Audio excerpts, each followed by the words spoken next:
Recording live from FYP Studios East and West, transmitting across the internet. This is episode 55 of Registry Matters. Happy Saturday to you, Larry. Thank you, Andy, and happy Saturday to you. Is This it? final week before Christmas. Yeah, it is. So we've recorded out of schedule last week, and I mean, maybe we were on target last week, but then the week before, I'm all twisted out of whack. Did you, we already talked about the crazy winter thing. Never mind. I'm still having delusions from that drive. Yes, we did. We spent an hour talking about weather. Oh, and people say I'm the one that exaggerates. Well, you are. So speaking of North Carolina, do you have anything to report about the North Carolina that they didn't appeal? I do. I have the time for a normal appeal for the Meredith versus Stein case that we talked about has expired, and that means to appeal at this point, we would have to be what is referred to as an out of time appeal. And those do happen. The prosecution or the state apparatus, and even the other side, we do it occasionally. We apply for leave to do an out of time appeal. But as far as the time for appeal has expired and there was no appeal filed, which means that the Meredith versus Stein decision by the federal judge in North Carolina saying that they have to provide Mr. Meredith a process to translate his out-of-state offense, it is final. And just to backtrack a little bit. It means that I predicted that they would appeal, and so far I was wrong. And do we get to mark this on the calendar as being the first time? I think it's the third, actually, but yes, you can do that. I'm not trying to rub your nose in it. I mean, it's great that they're not appealing, and but let's keep some sort of fair score and keep things honest about. Hey, if you made a prediction and it was wrong, then hey, call it out as being wrong. Well, that's the normal thing that they do because they're not going to want to provide a due process, and they argued vehemently against due process. They say the conviction is a due process. I would not say we're completely out of the woods yet because out-of-time appeals do happen. And they get great deference because they claim that they were overworked and had a tremendously heavy caseload and that it fell through the cracks and they filed for leave. But at this point, they did not file within the time limit. And that was the case where the guy transferred from out of state and he tried to go to the office more than once and they said, no, you don't have to register. But then they caught up with him and they said that what this ultimately means for our people is that you could have something that would land you on the registry for life in certain states. And this would give you some way to have your translation be something lower. So maybe you don't have to register for life. Well, it means if you have an out-of-state offense and if you locate from your state of conviction to another state, and that state happens to have language that says something along the lines of equivalent offenses, reasonably substantially similar, or something that says that they have to do a translation. If they just take the position that everybody who moves here that has a registration obligation has to register here, then it's not as helpful. But for those states that have language such as North Carolina has that has to be substantially similar, then they have to have a process to determine that similarity, and they did not do that in the case of Meredith. Gotcha. Okay. Well, I mean, and that's good for us, good for our people. So I guess in a state like Florida, where another state may have tier 1s and 2s not have to register or register for a short period of time. But in a state like Florida, you just register forever if you got convicted of urinating in public, right? Well, there again, since I haven't prepared Florida, I haven't looked at what triggers a registration obligation. If they have language that says these Florida offenses are their reasonably equivalents from other jurisdictions, then it would be the same thing in Florida. You would, once it was determined that the offense was equivalent, you would still have to register in Florida. But in states where the period of registration varies, it's extremely important that they translate it correctly because it could mean a longer term on the registry. Florida, the only thing it would make was whether you're on the registry or not, if they have the language that requires that they be equivalent or similar or substantially similar. All states don't have that language. Some states just say if you have an obligation to register anywhere, you have an obligation to register here. Right. But it's those states where the language allows for a translation of whether it's an equivalent or reasonably equivalent to one of their offenses. All right. Well, let's chalk that up to at least some level of victory for us, and that being the hotbed of where cases are coming to light in North Carolina, which is kind of an interesting. I don't know. I find it interesting that pretty much everything is coming out of there. They're jerks in general, like with everybody on the registry can't use the internet. You know, we had to go fight that. Where other places people have at least some degree of freedom to use the internet. So there's that case that comes out of there. There just seems a whole bunch of stuff that comes out of there, and they're putting their thumbs in people's eyes that are on the registry. They are. They have a lot of restrictions that are really, really significant, and happen to have legal professionals, including Paul Dubling, one of NARSL's regular attorneys, and then Glenn Girding, who's right. now with the North Carolina Public Defender's Office. They've been bringing challenges, and this case here was Paul Dubling's, but we're going to emulate it in my state. We're going to use the logic and reasoning to make the same point here, that we need a due process to determine if it's equivalent to one of ours. And just to fill in one little piece of that puzzle, somebody has to have standing to bring a challenge, right? That would be correct. If you have an out-of-state offense and you're living in another state that has that language, then you would have the requisite standing to say that you should be afforded some due process. And what constitutes due process is somewhat subjective. But in the case of North Carolina, the parties stipulated they didn't have any due process. It was up to the sheriff. He went to one sheriff and they told him he didn't have to register. He went when he moved, for whatever reasons, he went and checked again with the new sheriff, which that defies all imagination of mine. But he went and they told him no, he didn't have to register.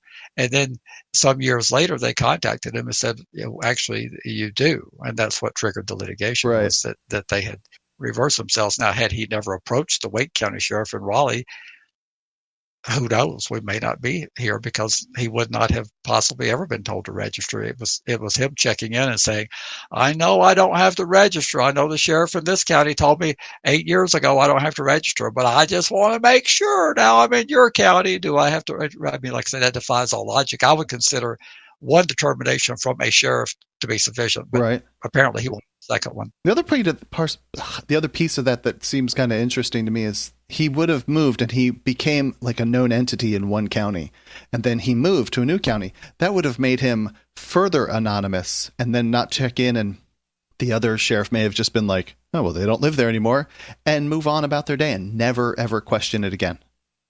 Well, the sheriff told him he didn't have to register. I can't imagine they would have checked in on him again, because he didn't have to register. Why would they be checking in on him? True.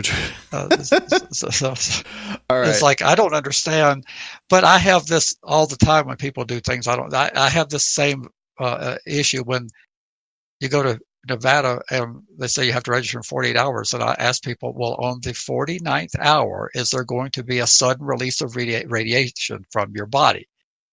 Well, no, Larry, you don't understand, but it's the law. But you can't even find anybody who will process you within 48 hours of being in Nevada. So you're going to spend your entire 48 hours trying to get processed and not do your business that you're there for, that you need to be there for 51 hours. Right. I'm not advising you to disregard the law. I'm just telling you that on the 48th hour, the first minute after that, there's not going to be a sudden burst of radiation. The Geiger counters are not going to zero in on you. We would have to go to a movie called Minority Report, which I'm pretty sure you haven't seen, where they catch you of a crime before you've committed it, and they come in and arrest you an hour or day before the crime. They have these little like seer things, whatever, not to get into the whole thing. But I've considered this like you're barreling down the interstate. You're going 100 miles an hour down the interstate, and you do it for 10 seconds between two exits, and then you stop doing it.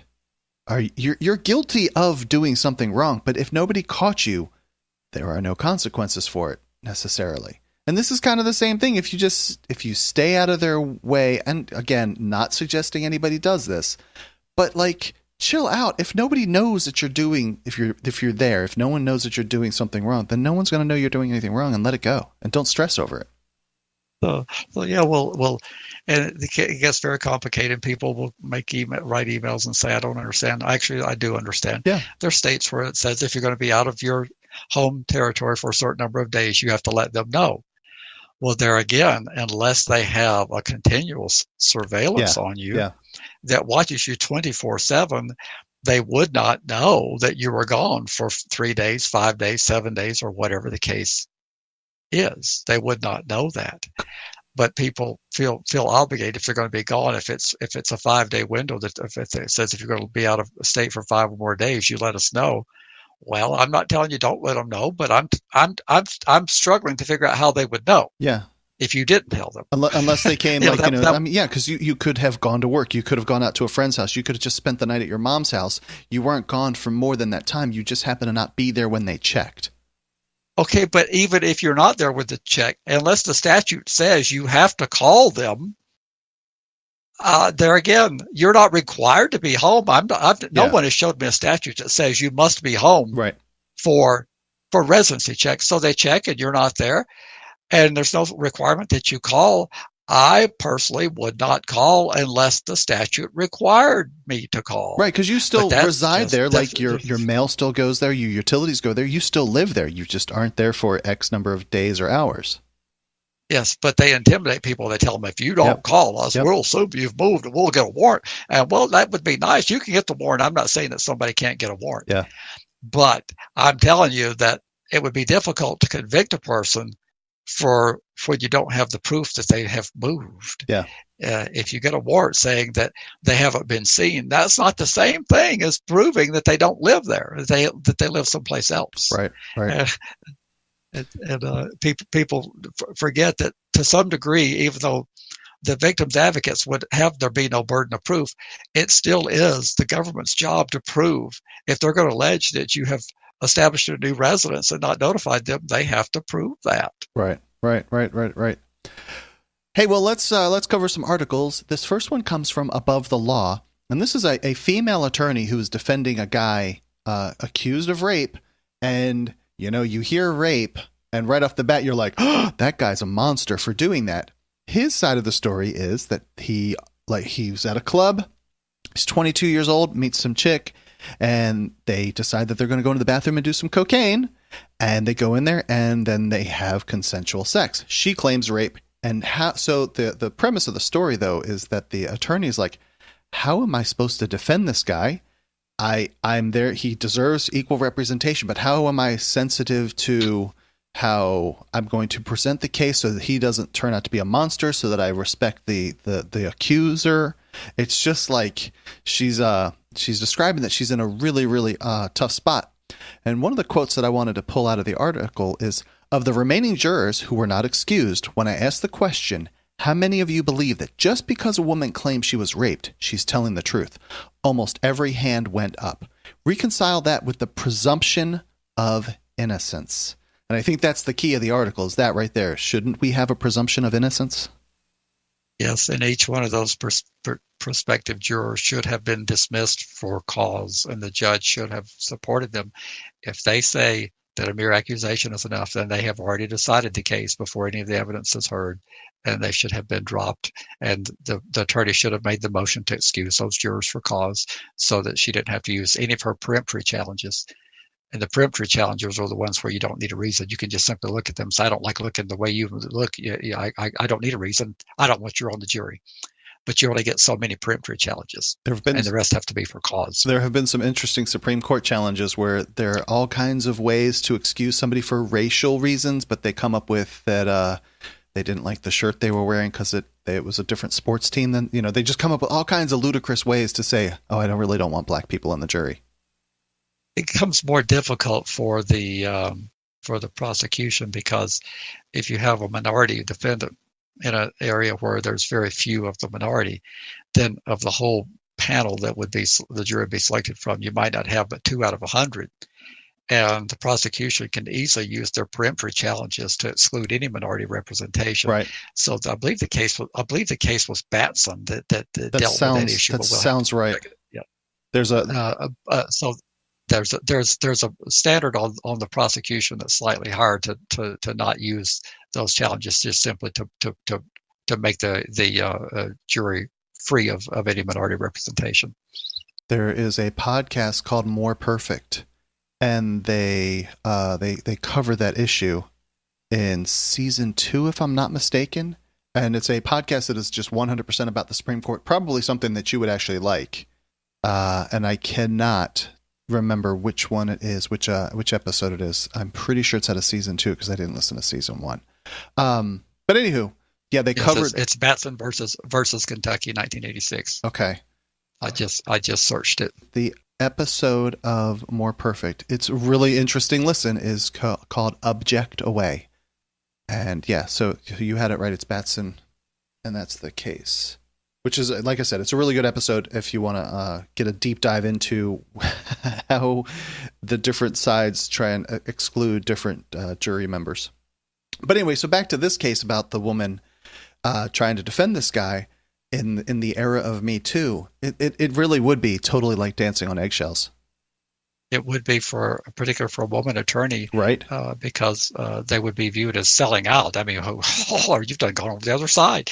But my it's easy for me to say, of course, since I'm not female. But my job is to be as zealous as I can, and to prevent the state from proving this beyond a reasonable doubt. I am not here to help you get justice. I am here to make sure that my side gets the best representation possible. This is a dueling contest. We're not trying to get to the truth. And people misunderstand that about our system. We are not trying to find out the truth at a trial. I mean, if the truth comes out, that's fine. But it's a dual contest between two parties and a referee. And I'm going to do everything I can within the rules to make sure that you don't win. That's the bottom line. That's what I do as a defense attorney. And so I'm going to use every tool within the arsenal, within ethics, to make sure that you don't prevail. Just clarify one thing. You just said a defense attorney. I know that you're on the defense side. I'm a defense attorney. Oh, if you are. Okay, I just want... Yes, okay. So on the defense side, we are going to do everything we can to make sure that you don't prevail. Our job is not to help the state convict guilty people. Right. And somehow that has been twisted and distorted, that the defense attorney and the prosecution are somehow supposed to work hand in hand and sing kumbaya and try to figure out a good outcome. That is a possibility if your client is guilty and you're looking for a reasonable outcome. Some plea bargain. But if there's any doubt, if the client says, I didn't do it, it's not our job to help you get a conviction. Right. Our job is to make damn sure you don't. Right.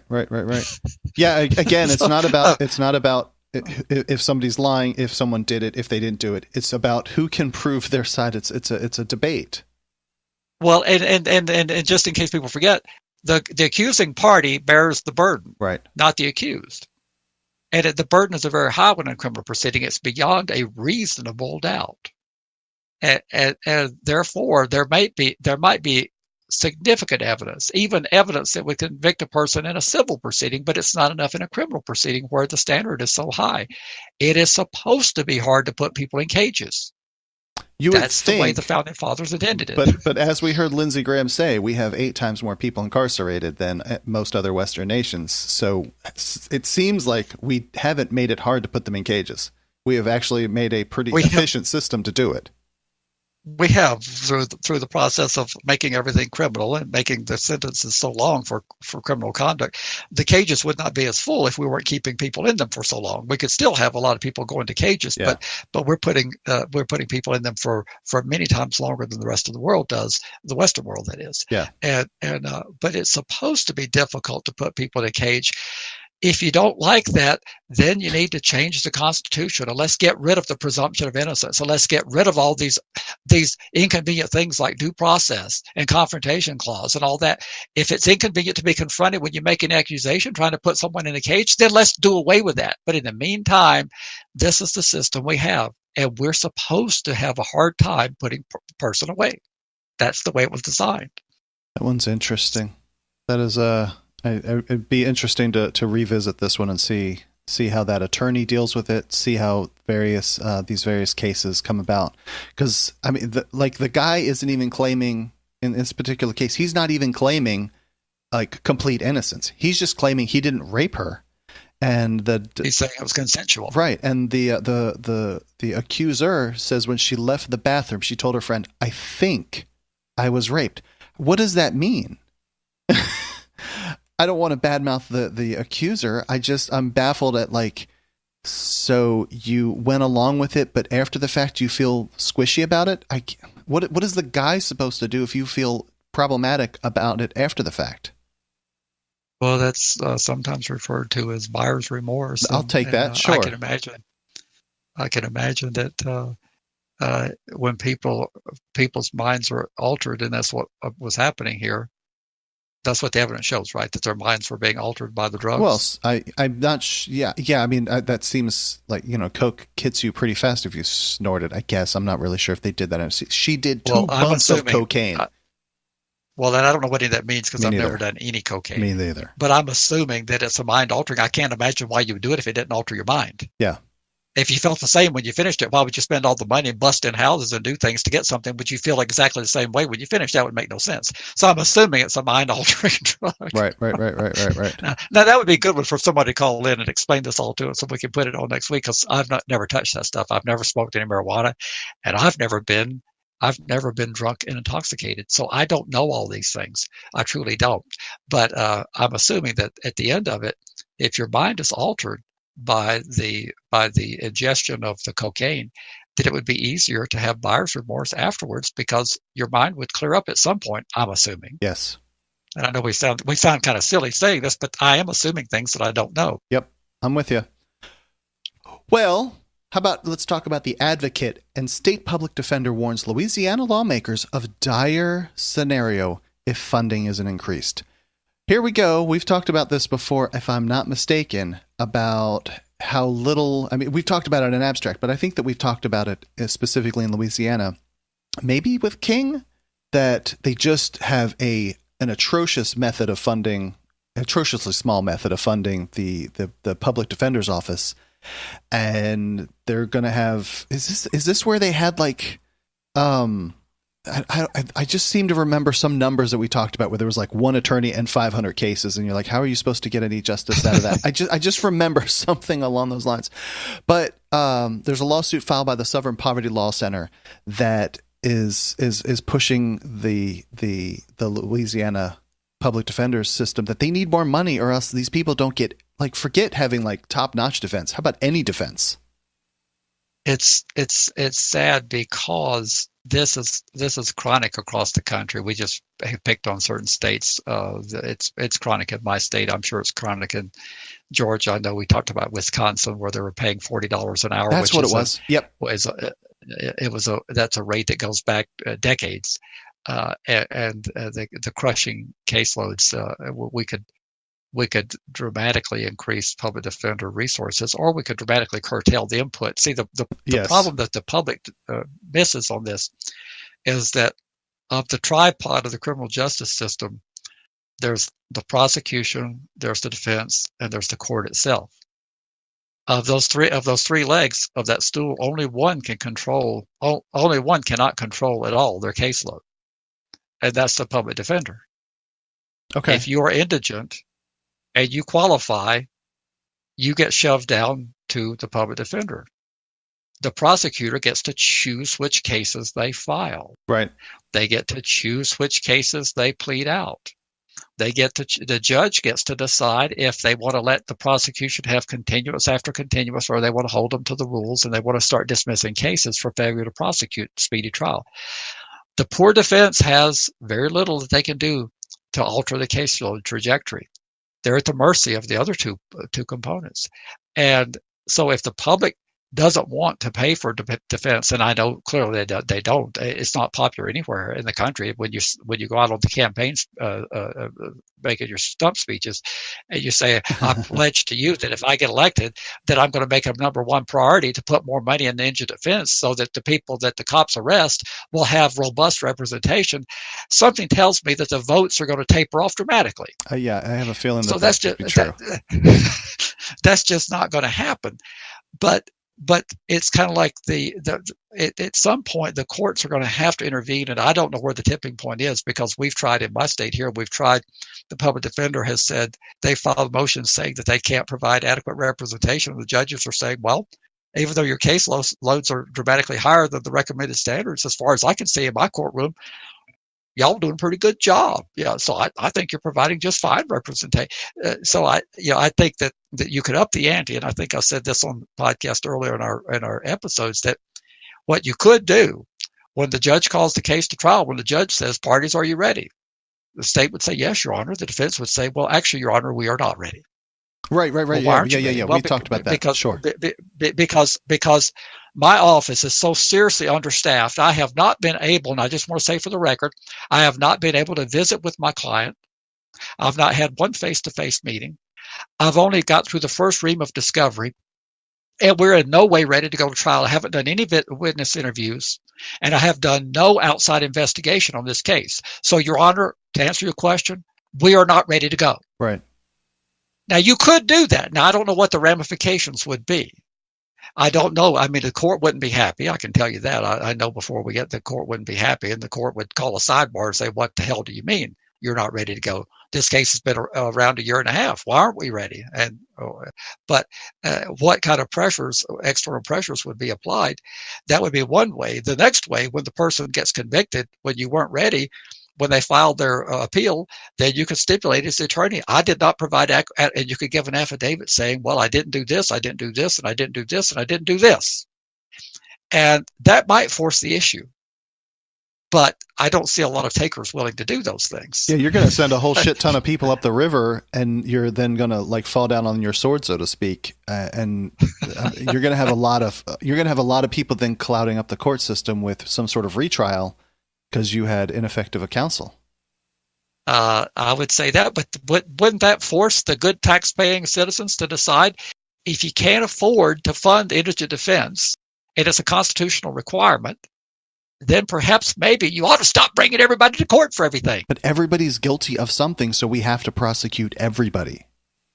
Well, then you got to pony up. If you can't prioritize what's important for prosecution, then get used to paying taxes. And we need the people that are running for office to say that. Madam, ladies and gentlemen, I don't like here, say if it's a county level a system like Georgia has, you're running for DeKalb County Commission, which is just outside Atlanta. You say, I'd much rather be providing you senior citizen centers. I'd like to be putting more money in our school system. I'd like to have more money in after school programs. I'd like to have these potholes repaired. I'd like to have more people so the animal control's on duty 24 hours a day. I'd like to do all these things. But we're charging everybody with crimes, and that's our constitutional obligation. So we're going to put more and more money in indigent defense unless we figure out how to divert people from prison and from the justice system. So it's kind of up to us to be creative, but this is what we have to do. I mean, at some point, you might have to start saying that, and it would probably go over pretty well in DeKalb County because they're a lot more progressive over there. But it still wouldn't be a slam dunk. How about, so if we have a city that's increasing in population and they're going to start resizing roads and figuring out where schools should go, I'm assuming that nothing along those lines happens for the court system. Shouldn't there be some sort of ratio, quota, something or another to balance that number between public defenders and the population size or the county size? Something along those lines to balance it out?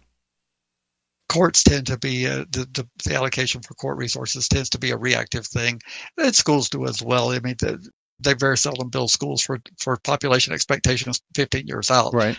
They're usually because they have overcrowding, and they say the ideal population for this school is an elementary school should have more than 520 students, and we're at 790. And they say that's across our entire school district. That's the problem.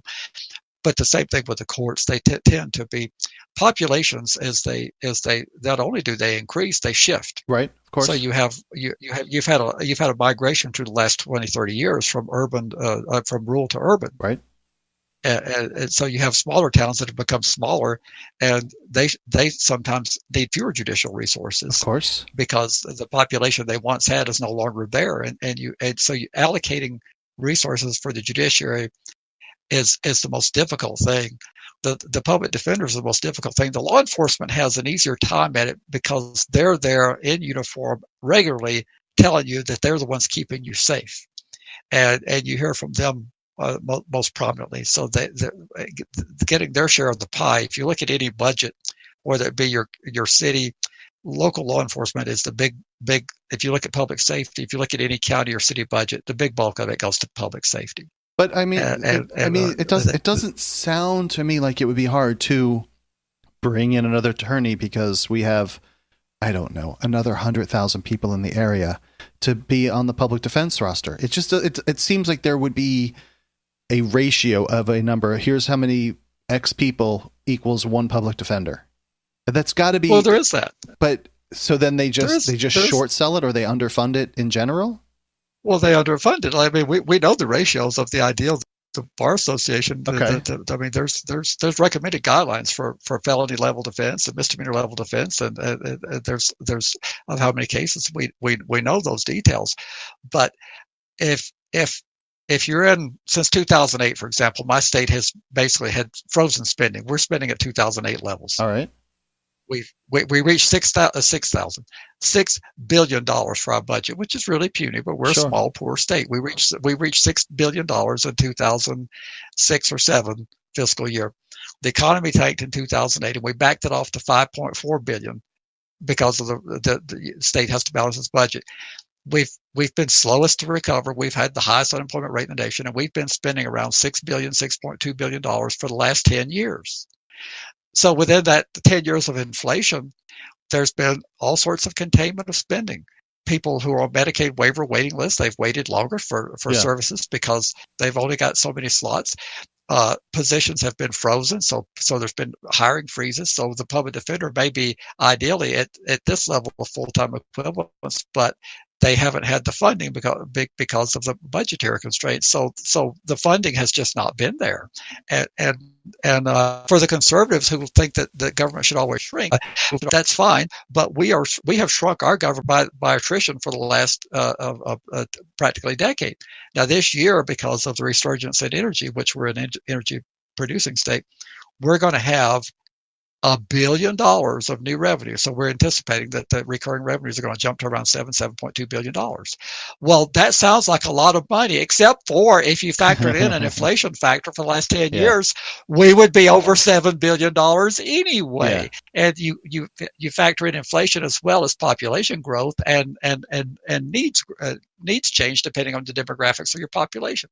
So a state that has more young people is going to have more need for K through 12 education. A state that has a lot more older population is going to have a lot more need for services to deal with seniors. And there's everything is not stagnant. But we're spending at 2008 levels here, and now there's some new money on the horizon, and you ought to see the feeding frenzy. Of course, the Public Defender's Department has got their handout saying we've been underfunded, but so does everybody else. Every single thing that government does is says that the school districts are saying we've been starved. Right. The prosecution's saying we've been starved. The judiciary has been saying we've been starved.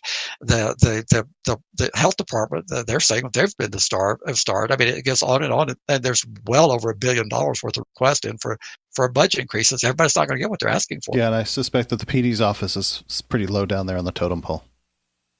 Well, we got strong support in our legislature for giving more money, and even some of it's on the bipartisan side. Even the conservatives realize that these constitutional requirement, but you've got all these other things that government does, which it largely go unnoticed. The only time you notice the things is when it's not done. Yeah, of course. That's the only time you notice it. You take everything for granted that happens, and people don't understand that. I say government affects your life every single day. Absolutely. Government is impacting your life. I do try to have that conversation with people. Yeah, you may hate politics, but where your kid goes to school, how the school is, where your roads are, how much traffic there is, that's all politics. Everything that you do is some politician has put their stamp on it, pro or against. Well, did you eat at a restaurant today, Andy? Actually, yes, I did today. Okay, well, government had an impact on that. They impacted the food inspection for the food that got to you, zoning, how it was processed. They impacted the restaurant is under an inspection regime to keep you safe, And we've learned that that's the necessary part, because if we pulled out the USDA inspectors and we didn't inspect any food at ports of entry and in slaughterhouses, the restaurants are inspected to make sure that they follow proper sanitation and all that. So government impacted you today. I completely Of understand and course, agree. I'm sure you drove on a street today. That government impacted that. I'm sure you breathed air today. The Clean Air Act has impacted that. I'm sure that the nation's security was impacted by government. It wasn't by some miracle of divine intervention that the nation is somewhat secure. I mean, go on and on. The government impacts your life. If you got a kid that's in school, the government is impacting that. Uh, and, the police are a service of government. I mean, the fire department is a service of government. The animal control is a service of government. The pothole repair, the sanitation, the water delivery. I mean, we can just spend days and days talking about what government does, but people take it for granted because the things happen. It's only when that they don't happen that all of a sudden they notice that there's something wrong, and then they're mad at government. Yeah, I get that too. All right, well, then the article that we're going to cover next is from NPR, and the Farm Bill compromise reached with SNAP changes out, industrial hemp in. What is hemp? I've heard this term my entire life, and all I know is that you can make like T-shirts or rope out of it or something like that. Yeah, I'm going to be over my head on this one as well, but I know that we've got listeners out there that can help us. Hank, but the the $867 billion farm bill is apparently going to pass. The bill must pass both the House and Senate, but it appears to have now cleared the hurdles of all the things that were blocking it. And the big thing for our folks were people were worried about the food stamp changes, and I'm not clear exactly what has emerged on the food stamps. Right. But does this change? So our listener there in Nebraska, he was like, it was a big deal about how this bill affects, I guess, felons and so forth too. Do you know how that changes? I'm not clear. I know there's a stricter work requirement being imposed. What's really in style right now is to put more work requirements, drug testing on people who receive any type of public assistance. And so I think there's a stricter work requirement. For example, during the recession, the work requirement for people to receive food stamps was waived. The states were given a waiver by the federal government that you can lift the work requirement because there were very few jobs for people to get. Well, then as the economy has improved, those states have been imposing the work requirement again, but they didn't just impose what existed previously. Like the previous work requirement was for those 55 and under. Now they've raised the age in my state we managed to stop it, but they've raised the age to 50, and then they reduced the age of having a minor child at home that you would be exempt from the work requirement. And then drug testing could become very popular in the South. States like Alabama, North Carolina, they're trying to make it almost impossible to get these benefits. But I think that the biggest change is the work requirement. But I'm not clear on what they did on the felons if they enlarged the. Let me just. I'll share this with you towards about midway through it. It says, because the stricter work requirements are gone from the final bill, House Democrats are largely poised to vote for its passage. So, well, that means we'll probably be something similar to what the work requirements we already have, which I think federally are like at 55. You have to have a disability if you're under 55 to be exempt from job training or work requirement if you're going to receive SNAP or what we used to call food stamps. So anybody can get an exemption for having a disability or being over 55 or having minor children. And like I say, they wanted to reduce the age of the minor child to 16 from I think it was 18 if you had a minor at home, but I think an 17-year-old is okay to be self-supervised. But how much lower do you take the age where a kid needs some supervision? I don't know. I'm not a parent, but at some point, teenagers need supervision. Certainly. Well, you're closer to that. You've got one like 11 years old. When will you guys be comfortable leaving him without supervision? Well, I think legally he is allowed to be home alone for a brief period of time. He can self-supervise, but just a short period of time. And then I think maybe 12, he could be on his own. I don't want to say indefinitely, but for large stretches of time, so to speak. I mean, you could run to the grocery store now, be gone for, let's say, an hour, half hour, something like that without a worry. Even though in this modern era, everyone's going to be like, oh, you left your kid home alone for 30 minutes without any supervision? Did he die? No, he didn't die. Good grief, man. What do you think? You left the house and all the air got sucked out?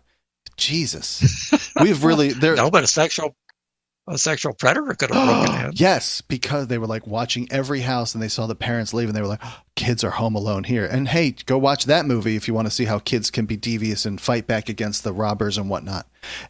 We have become, as the Free Range Kids blog covers, we have some seriously like Yenta kind of people in our societies that are butting their nose into your business. Like, do you remember when you were a kid, Larry, that your mom would take you to the grocery store and she's like, now just wait here, little Larry. I'm going to be in there for 5 minutes. She left the car running. She left the AC on.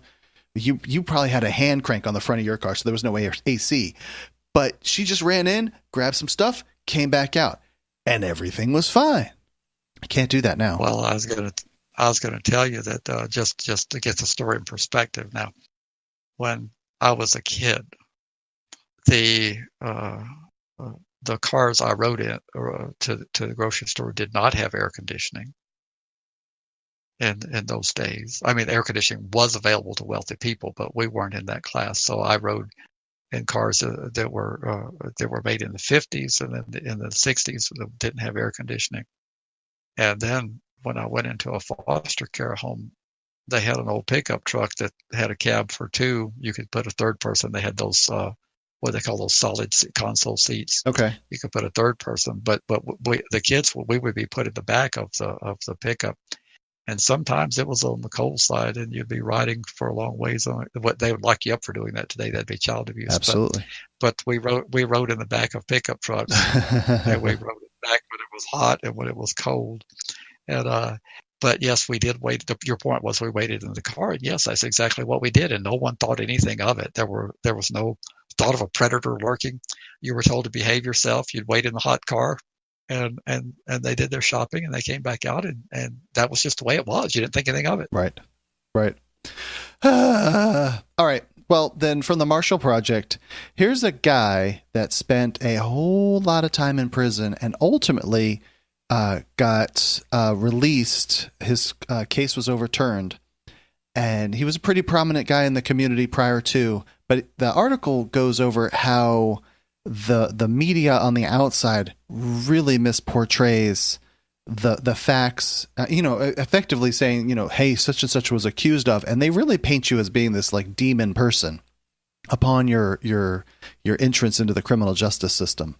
And this guy was trying time and time to gain any traction to telling his story, and they just continually shut it down. Well, good. And the guy says, I was apathetic to criminal justice coverage prior to being convicted of second-degree murder in 1990 and sentenced to life in prison without parole. And that has got to be, I don't know, some really high number of our population has that mindset. I don't know. Is it 80% of the people are just like, I don't know. I've never had to deal with the criminal justice system, so I would prefer that I don't, which probably isn't a bad idea. But that really is unempathetic to the people that do end up on it, and possibly are there for the wrong reasons. Oh, well, it's I say this regularly. You have no reason to know anything to the contrary. You get an indoctrination when you're growing up in this country about our system, what all the process protections we have, and everybody gets a fine attorney, and you're presumed innocent. And it's difficult for you as a law-abiding person growing up, hearing that for decades, to imagine that our system could be as fallible as it is. Therefore, it's difficult for you to comprehend, because you always thought that the cops were overworked, short-staffed, and that the lawyers on the defense side made all the money and played the games and worked the system to the advantage of the hoodlum. And so it's hard to be sympathetic to that. So when they put a person in handcuffs and walk them out of courtroom after they've been either pled guilty or they've been convicted by a jury, when's the last time? Let's name some names here. Let's see, does the name Rod Blagojevich ring a bell to you? Yes, I do know who Rod Blagojevich, mayor of Chicago. He was the governor, mayor, Governor Villanova. Okay, right. Okay, well, When's the last time you've heard his name?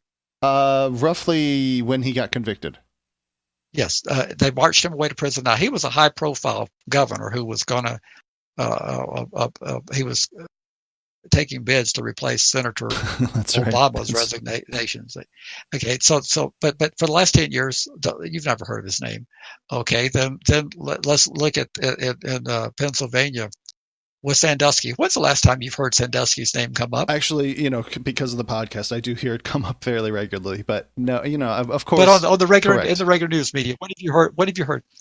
Well, when have you heard? Now, we did hear Bill Cosby's name yesterday because his request for an appeal bond was denied. Oh, okay. So he got a brief blurb yesterday. My point is that once these people are carted off, they're forgotten.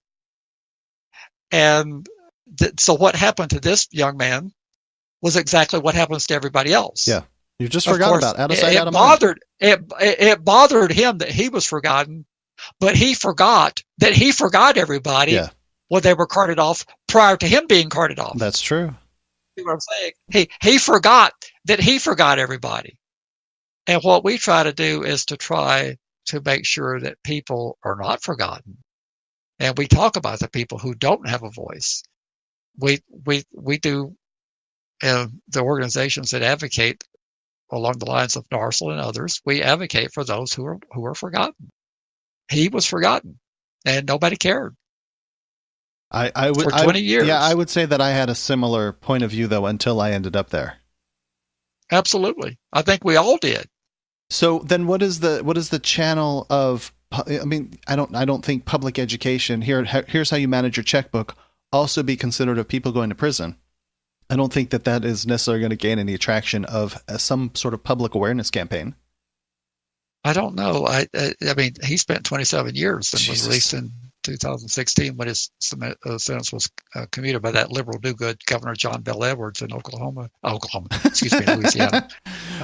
But he spent 27 years in prison, and he was forgotten. That's largely really long. I mean, the entire world would change in 27 years too. Absolutely. Forget these little short, little decade-long sentences. 27 is a long effing time to be locked up. I don't know what it would take to change American perception. I suppose as more and more people are wrongly convicted or released, it might heighten the awareness. But you have the other side constantly screaming that there's too many people getting away and that the system's broken and that people getting off. I don't know that even we've had a deluge of people. We've had how many people that were on death row that have been that they've found out physically could not have committed the crime. Yeah, sure. That the scientific evidence has shown that they could not have done what they were convicted of doing. Absolutely. So. Yeah, I don't want to say it again, but we're not really we're not a compassionate group of people, that we Americans. It really well. Then really why the hell don't me. you leave? I know. Well, why don't you leave? Yes. Well, okay. So we will set up FYP Studios middle of Atlantic Ocean, and I'll be on a sailboat, and I'll use a satellite phone, and we'll record the podcast from there, and I'll just have my own sovereign territory called Andy's Boat. If you can find a country that's better than this one, then you should just leave and quit griping. Yeah, I'm not really sure that. I know you're being tongue in cheek. I just don't know that really exists. I do still think that the U.S. is probably the best country on the planet. In some regards. Yeah, no, but I think taken as a whole, I would just take it as like the American system overall is probably better. It's just I don't know. But again, I have a sample size of one. I haven't been there. Yeah, I was going to say in some regards, I think in some regards we measure up lacking. But if you look at where people want to go to, this is a country where a lot of people want to come. There are other countries where people want to go as well, but this is a country where people want to come. And I think the way it was put to me most frequently when I was doing property management was that the opportunity. Right. There is a lot of opportunity in America, and you're not relegated to the caste that you're born in here. Definitely. I am the law and order candidate. All right. Well, from the Washington Post, is the GOP the law and order party? Not so much. Well, there's a guy named, what's his name? This guy is named Epstein. What's his first name? I don't even know his first name. Jeffrey Epstein. I think it's Jeffrey. Jeffrey Epstein is a multi-billionaire, and he was allegedly molesting and sexually abusing dozens of underage girls, some still in braces, which I'm not really sure how that's relevant because you could be wearing braces when you're 30. And one 15-year-old victim said she was recruited to be a sex slave out of the Mar-a-Lago locker room. Hint, hint, hint, hint. I wonder where that is. But so here's a guy that is accused of a bazillion different things. And he is a heavy donator to he was actually a Democrat donor, but he hired a few well-connected Republican lawyers. I think, yeah. So he's obviously out of Florida from Mar-a-Lago, and he got one of the most lenient deals for a serial child sex offender in history, according to the Miami Herald. So, and Florida is pretty much Republican controlled all the way through. I believe their farm person, what's the Department of Farming, whatever it would be called. That one has just been flipped to a Democrat seat. Otherwise, I think they're red all the way through. So, what is your point? Well, if the red, if Team Red is all pro law and order, then why was this guy able to kind of sort of buy his way out of having 300 years in prison? Well, now, being on the defense side, I'm going to take a slightly different view. I'm going to take the view that perhaps they didn't have a strong case. Yeah, I know. Perhaps there is. Well, there's no perhaps. There is double justice. There's separate standards of justice for the haves and have-nots. But this Jeffrey Epstein apparently did get what appears to be a very good deal, and the currently the U.S. Secretary of Labor was apparently the prosecutor at the time. Mm-hmm. Do I have that correct? Let me see. Labor. Yeah. So look at Alexander Acosta, now Trump's Secretary of Labor, a position with oversight over international child labor laws and human trafficking.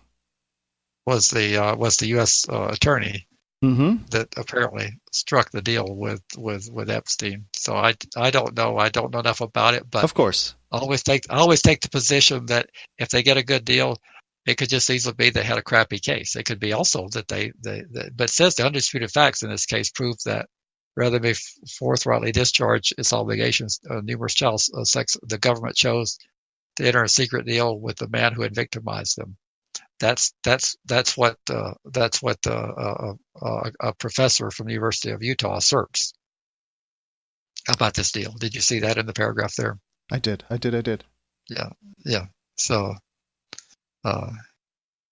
it seems like he's a pretty poopy person, and because he has a gazillion dollars and very politically connected, that he was able to whittle his way out of having some horrendous amount of time, whereas Joe Schmo is not able to do it. And I guess the point of the article is that the Republicans are running around saying that they're the law and order candidates, and they're all about some law and order and funding big, the law enforcement apparatus, as you call it.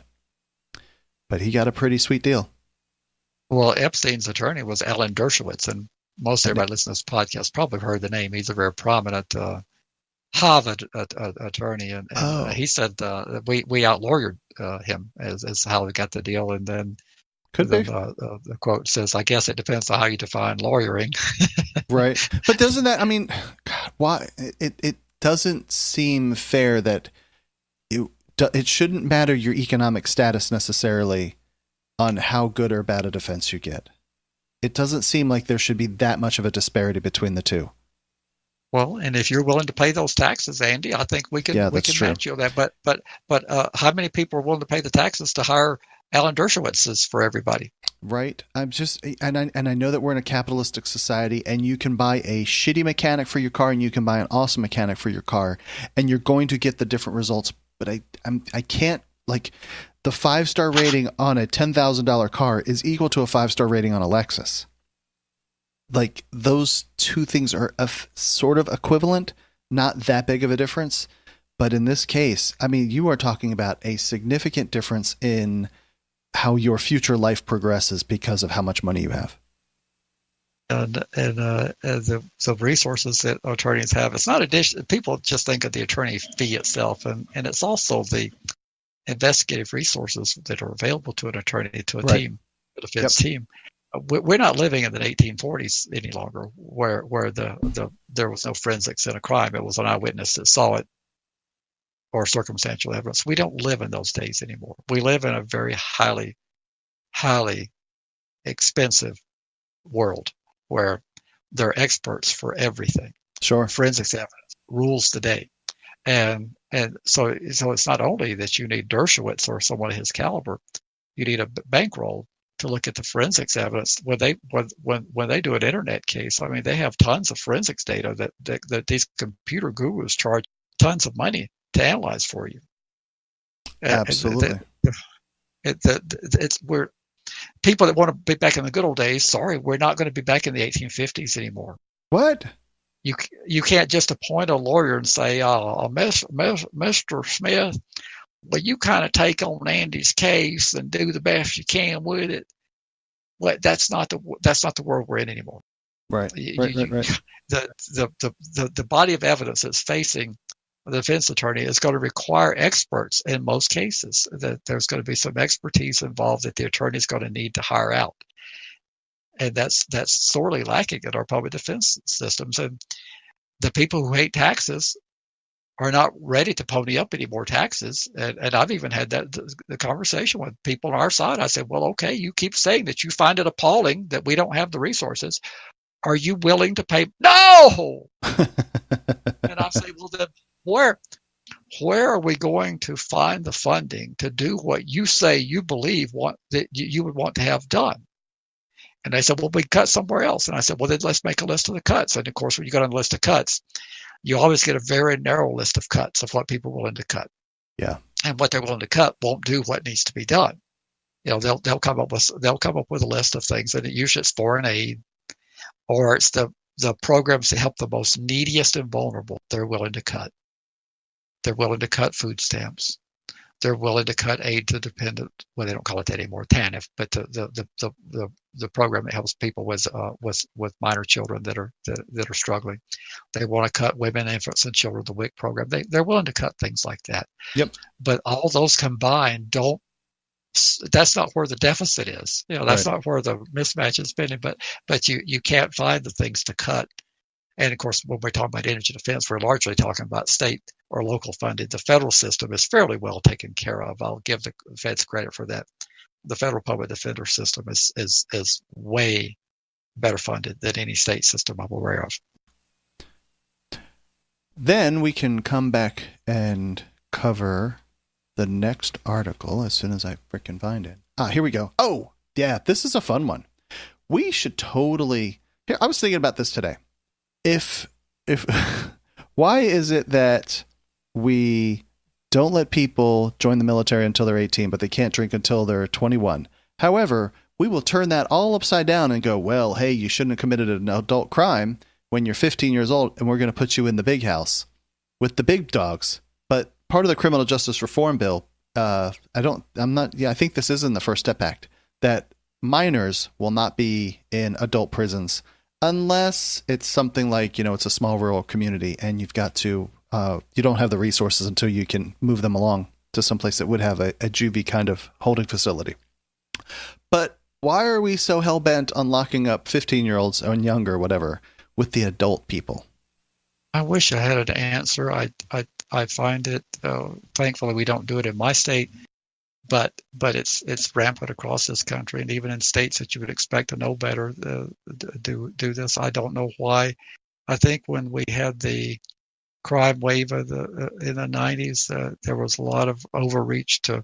There was a wave of delinquent kids, and even they were talking about it here. We just didn't go to quite the extreme that other states did, but it makes us feel good to say if you're old enough to do the crime, you're old enough to do the time, and it's just such a silly argument because that brain is not developed.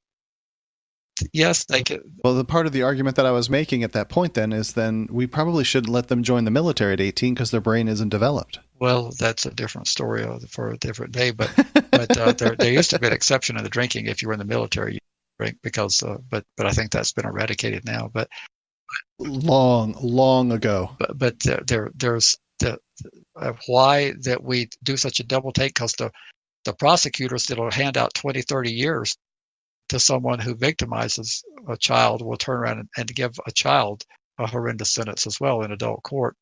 And yet they say it's all for the kids. We're sending these bad guys away for a long period of time for the kids, and then they send a kid away for a long period of time, and even to an adult jail.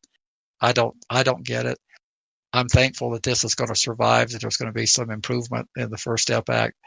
Hopefully this trickles down through the states and this results in some change. It saddens me that we do this in this country, and hopefully this is the first step towards eradicating that practice. Also, our practice of chaining women when they're having a baby in prison.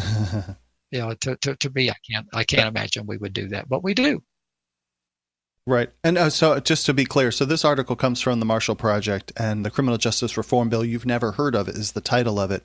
And the Senate has quietly passed a juvenile justice legislation that would ban states from holding children in adult jails, and it has gone to the president's desk for signature.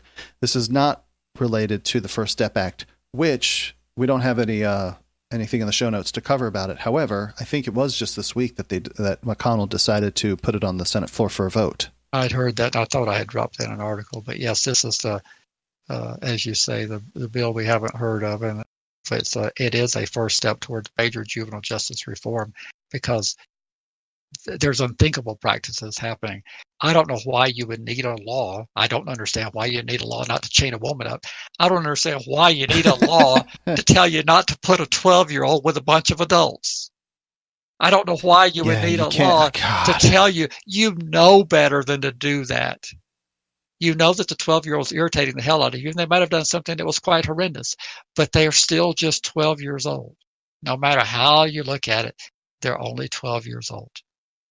And I don't know why you need a law to force you to do what you know internally is the right thing to do, which is not to put these kids in adult courts and adult prisons. But don't you think it is, it is the will of the people, and we are like, well, that 12-year-old did these terrible things, then they are acting like an adult, and they should be treated in the most harsh manner possible. They are a corrupt entity, and they are never going to be rehabilitated, and we should just bury them under the jail and be done with it. Well, the mentality of our society seems to be that. Well, they are a corrupt entity. They are their defective unit, absolutely. But they're only 12, 13, 14 years old. They may not be a defective unit if we work on salvaging the unit, particularly at that age, and all the evidence shows to the contrary, that they're most likely be amenable to rehabilitation. Very few adolescents are not amenable at all to rehabilitation.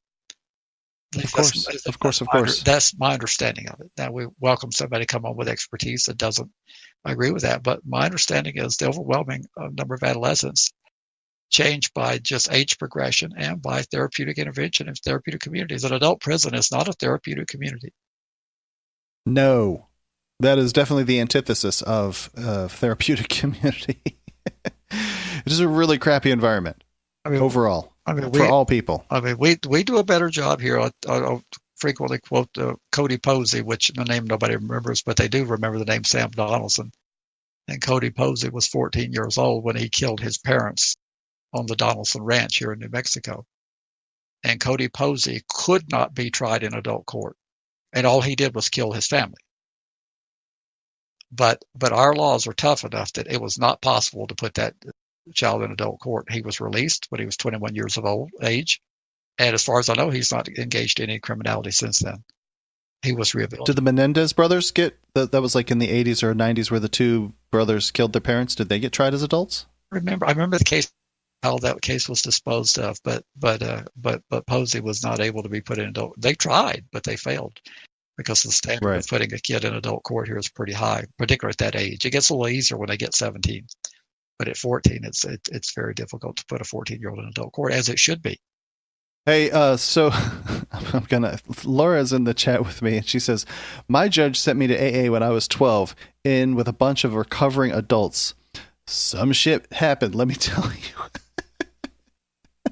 Can you imagine being in AA when you're 12 with a bunch of 40-year-old, whatever, other recovering alcoholics? I wonder if there was any perving going on in there. I gotta think that there was probably some flirtatious activity, if not more so than flirtatious activity. Well, nobody knows what perving is, I'm sure. No, probably not. Well, then let's move over to the penultimate article, because we have the feature event here coming up in a second. And it's from Psychology Today, written by Dr. Karen Franklin. And why are all these men downloading child pornography? It's a really long article, and I find it kind of interesting that there's this heavy analysis going through that because of the internet. I hate that everything about the internet is like it's bad, but that it's so easy to download all of the porn, and maybe when you start, you're watching something very just kind of normal, if you want to, if we can come up with what normal is, and then you I guess you get tired of normal, so you move something a little bit more extreme. You move to further extreme, and you get into, she even says in the article about moving into bestiality and other BDSM kind of topics. And eventually somebody ends up having the kiddie porn stuff because not necessarily like you're into it, but it is that something unique and just different that it then continues to excite the chemicals in your brain. But there's a difference between a pedophile and someone that is curious, I guess. And we keep convicting these people of these horrendous sentences for some level of curiosity.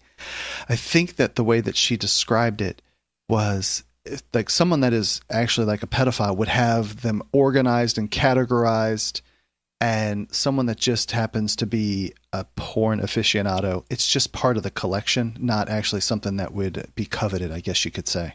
It's just an interesting article on how different areas of your brain start shrinking if you are a relentless porn watcher, and the dopamine levels start changing and all that. Just an interesting article. Well, not sure what impact it would have in any regard for our case. It's a very long read, but I did a Larry read because it was so long.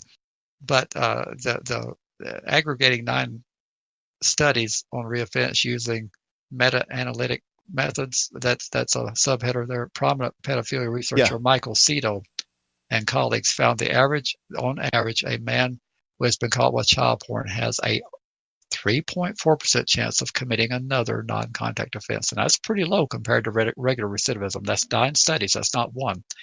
And then the risk he will actually molest a child is even lower at around 2%, which is fairly low. I mean, I know that I tell people the reason why this is such a horrible example. If I put 100 bullets in a auto fire gun, and I tell you only 2 of them's lives, I bet you wouldn't let me shoot it at you.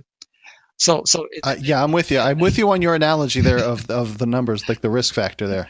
So if I let you run out 100 yards, I tell you that there's only 2 bullets in here. It's going to be live rounds. I bet you wouldn't tell me to open fire. But the 2% is a pretty low rate. So I think we can extrapolate from the 9 studies that people looking at porn do not, in huge numbers, transition to become child molesters. I think we can say that. Sure. You could also say that they don't transition to become more child porn consumers. So after they're outed is probably the key point there. It seems like for a first-time person, provided they're not like the distributor or the creator of it, you could give them something along the lines of a community service, a significant slap on the wrist, very, sternly or something, and you would possibly then see no further activity. I would tend to agree with that. I think our criminal justice system could do a lot of slapping on the wrist and probably never see these people again. When I say slapping on the wrist, I mean in terms of comparing it to our horrendous prison sentences. You can punish someone pretty severely. Give an example for a DWI, driving while intoxicated. That's a horrendous punishment you get with a first offender program. You don't do a single hour in jail except for the time that it takes you to be booked through the process. But you have to be, even though you could potentially mow down and kill a family in that state, right? But you to do the first offender program, which is what you're going to get on your first guilty plea, you're going to have an ignition interlock for a year. Right. You're going to have to attend a screening to see if you have a drinking problem. You're going to have to sit through a victim impact panel. You're going to have to be on probation until you get those supervised probation until you get those things done, and then it can be converted to unsupervised probation. You're going to have a series of court costs for all those screenings and all those fines and stuff. So you're going to have hundreds of dollars for that. You're going to have attorney's fees, the humiliation of having your arrest published in the newspaper. It is a horrendous amount of punishment that goes with a first-time DWI. You don't do a single day in jail.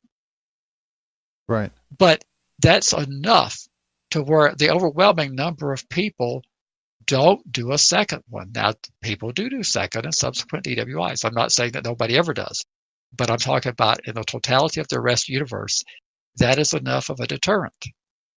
Then what you do with the subsequent offenders, you have to figure out different approaches. Just putting them in jail for a year to cool out their jets, that doesn't work either. But that's what we tend to do. We tend to say, well, you had the first offender program. You had a chance to get some help. You didn't get any. And by golly, this time around, we need to teach you a lesson you won't soon forget. Well, all you do is teach yourself a lesson because you spend a whole bunch of money incarcerating them. You make sure they don't have a job when they come out.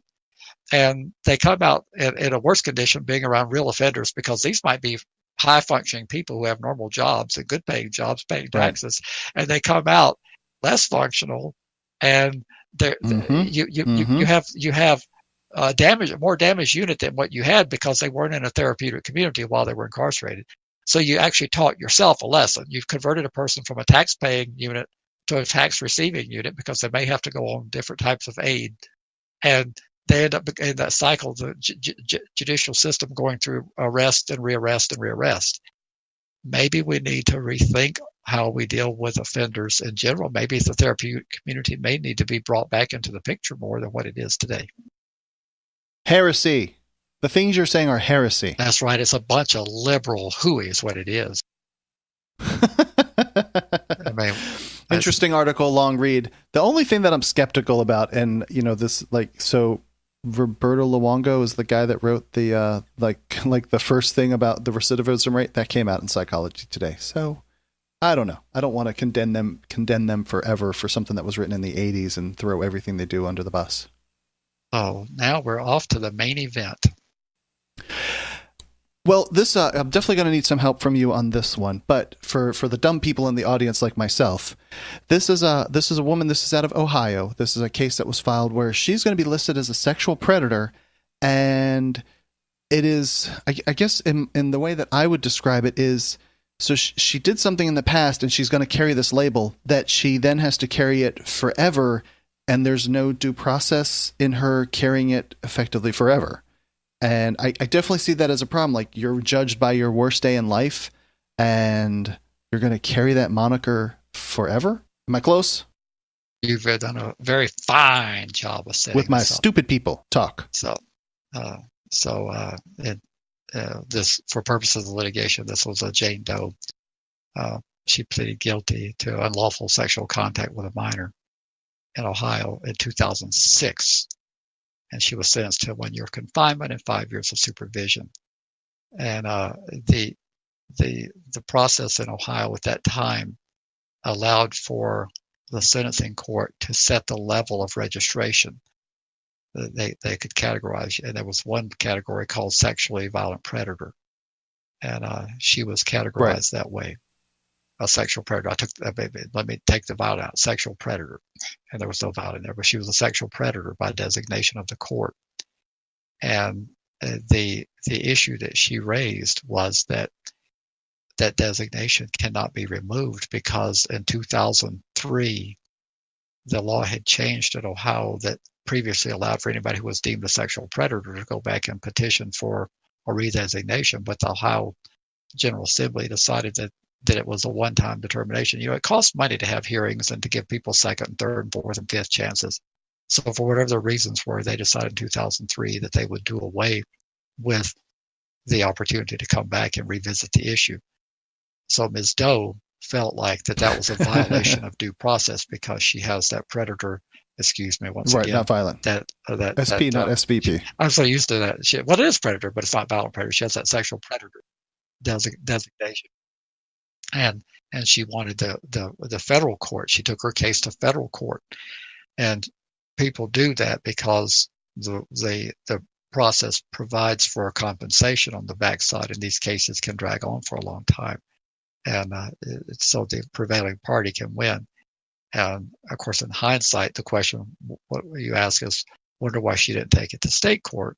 Well, I know that one of the considerations would have been the fee award that it would not have come with it in state court. But the state courts have been fairly generous in Ohio. They've had two major decisions after Ohio ramped up their registration requirements in 2007. Ohio was the first state to come into compliance, substantially compliant with the federal guidelines that they passed in 2006 in the Adam Walsh Act. Ohio wanted to get the bonus money for early implementation, and they were the first state to be pronounced substantially compliant in 2007.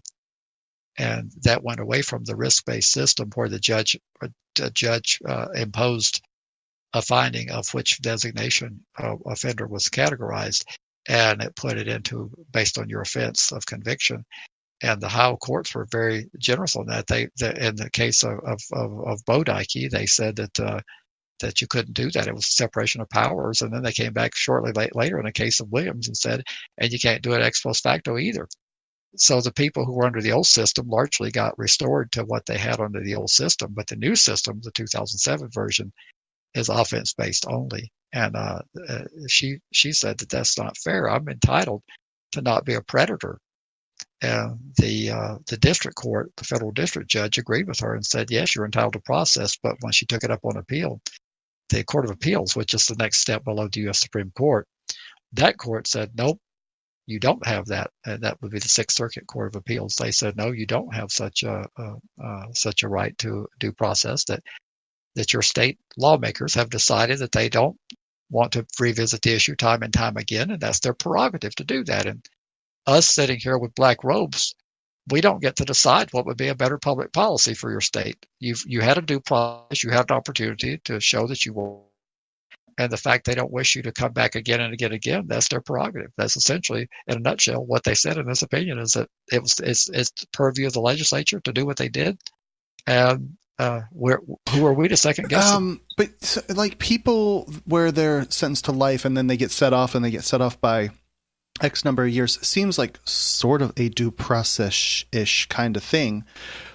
Why would you be labeled as a thing and then never ever be able to revisit it? I don't care if the lawmakers said that they didn't want to do it, but why wouldn't you have some way, like, even though they didn't establish some sort of framework for you to have an appeal process, why can't you blaze a trail and do it yourself?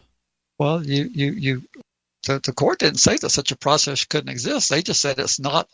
You don't want, now Andy being a good, you don't want people who have black robes sitting high up in a building in the 14th floor of a federal courthouse out of state, deciding that the citizens of Ohio have to spend their money a particular way, and imposing that will on the people of Ohio to provide a process that the citizens decided that they did not want to provide. The court is saying that's not for us to tell the state of Ohio how to spend its money.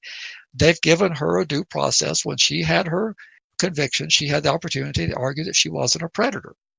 She had a full hearing, and she was adjudicated a predator. And therefore, she's a predator until the state decides they want to change that. And that was her due process. What entitles a judge to require a state? Now of course, I'm just being a devil's advocate. I know. But what entitles a judge to spend the citizens' money, to force them to do something, unless there's a constitutional violation? And they're saying there is no constitutional violation because you had due process. There's nowhere in the Constitution that says you have to have continuing due process over and over again. You don't get to go back and argue your conviction time and time again. You get the due process of a fair trial once. And if it's a fair trial, it's a fair trial. The only mechanism that she would then have is to like actually make an amendment change or a law change, an amendment to a law to allow some sort of rehearing every X number of years or something like that, right? That is correct. The court said that it's a decision for the Ohio Assembly to decide if they want people that are having to wear this label for their life and report in every 90 days for life. If they want to take that away, they can do that.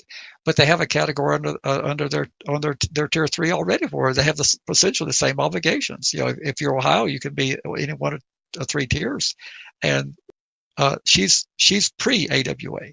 So the people. She's under the old system, which gave her that obligation under their old pre-AWA, what they call Megan's Law in Ohio.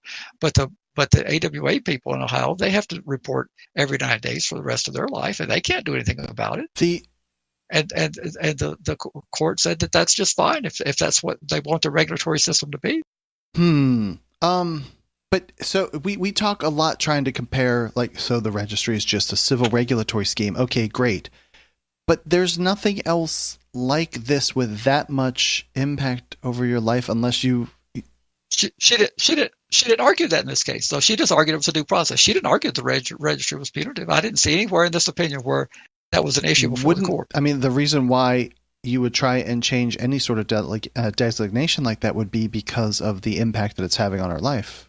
I'm putting my thoughts in her brain, but right, but you have to litigate the issue below before the Court of Appeals can take it up. If you're just simply arguing that there's no due process, if her case had been that the registry was punitive, they would be deciding that. They didn't decide that the registry was punitive or not punitive. They decided that she was not entitled to due process.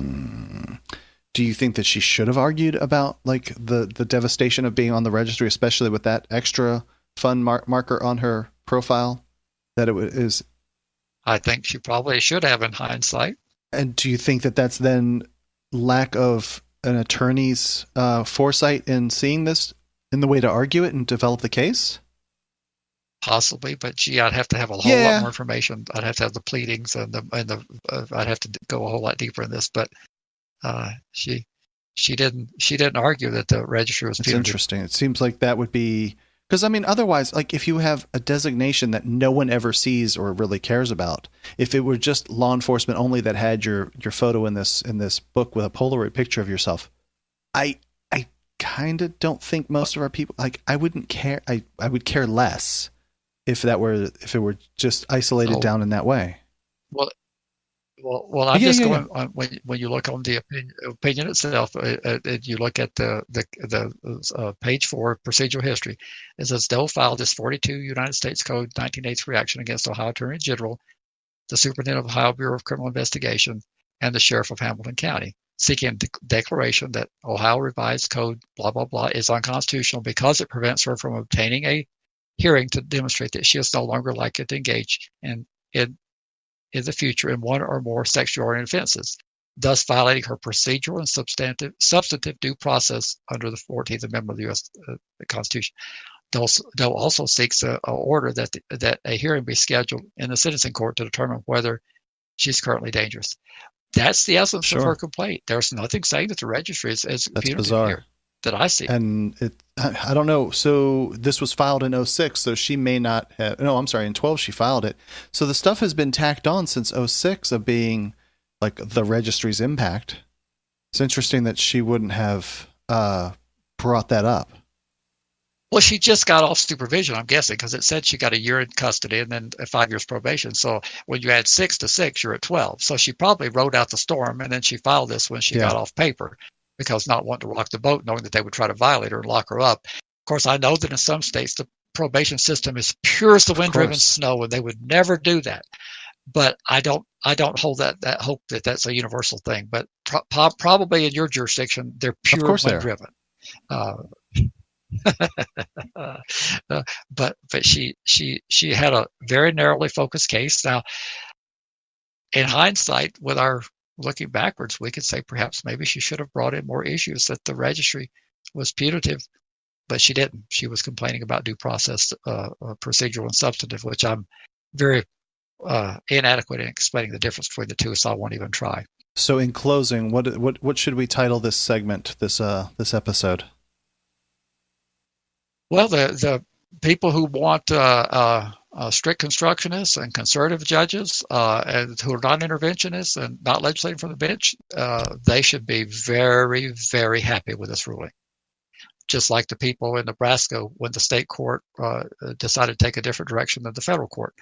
You had an activist federal court in Nebraska, and in this case, you've got a court that's taken a hands-off attitude, and they're deferring to the states to do what they think is best for their citizens. And if you are of the conservative persuasion, then this ruling should make you extremely happy, because this is what a conservative jurist would come up with. So states' rights rule the day, or conservative judges affirm states' rights? Well, I think states' rights rule the day. Because we get attacked for saying conservative and saying, I don't know of this 3-judge panel. I don't know who pointed them, what the ideology is, but I'm saying, as a general rule, this would be something that a conservative would want. The judges were White, Donald, and Larson. Now, I don't know anything about White, Donald, or Larson of the three, but you would not want a federal judge telling the state, you have to spend a whole bunch of money to do something that you've chosen more than a decade ago that you don't want to do. That's inconsistent with conservative doctrine. You would not want a court coming in forcing the state to do that. Right. Separation of powers, right? Absolutely. And so when states do things you don't agree with, then all of a sudden you look for a little more intervention.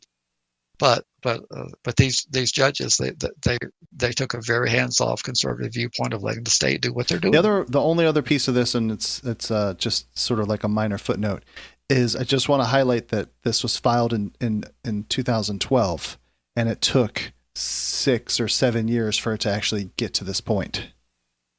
And point out this: the legal team will not collect any money out of this.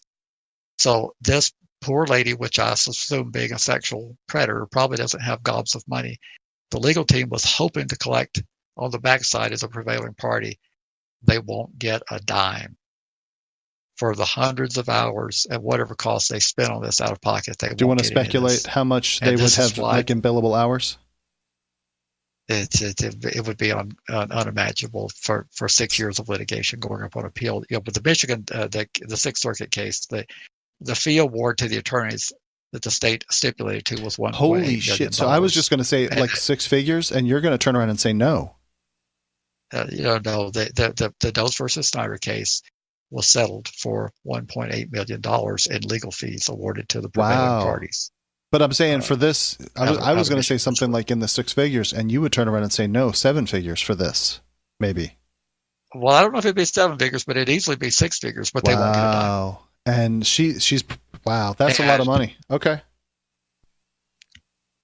That's why people are not lining up to do these cases, because this is your risk. You've got 6 years of your firm's hours where you had to pay for that.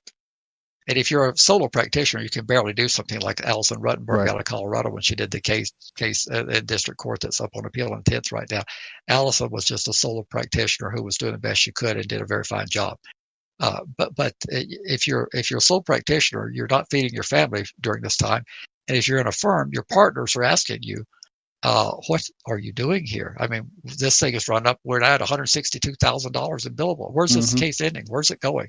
Then when you're at $240,000 of billable hours, and then when the decision like this comes down, if this is a law firm that's carried this, then they're looking at themselves saying, why the hell did we fall for this? It was like, we've got $250,000 invested in this case and we're not going to get a dime. Interesting. God, it's so expensive. It's just so expensive. And the offender population wonders why that people don't step up. Well, yeah, no doubt. This is why. Wow.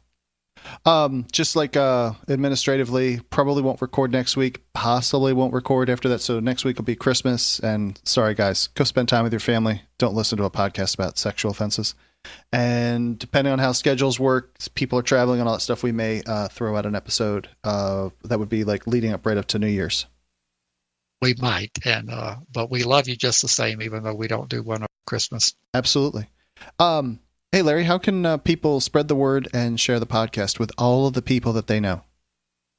Well, it's very, very delicate, but they can do it by it's complex, delicate, and we can send people to registrymatterscast.co. Isn't that one way? That is definitely one way. That is to visit the website where the episode will be published for all of the world to see.